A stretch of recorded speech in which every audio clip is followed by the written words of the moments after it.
Hi, this is John with WTI, and I live in one of the hottest areas that you can imagine. The humidity, the heat is really tough, and this is where a fragrance like this curved wave fragrance, comes into place. And if I can just define this fragrance as fresh, easy to like, and compliment getter. Like it's so easy to like because it's just a nice aquatic fragrance that you feel fresh out of the shower. It's a compliment getter because people just like how easy. It's not too hard that people are just gonna pass around like too tough.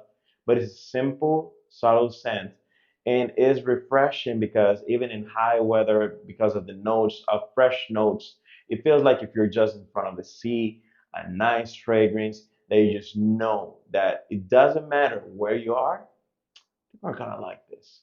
Of course, everybody likes to smell good and have a nice fragrance with you is part of your hygiene. So in this case, this is the point of having a nice fragrance that is a compliment getter and easy for these hot environments like this one. So this was John, WTI. That was my point of view.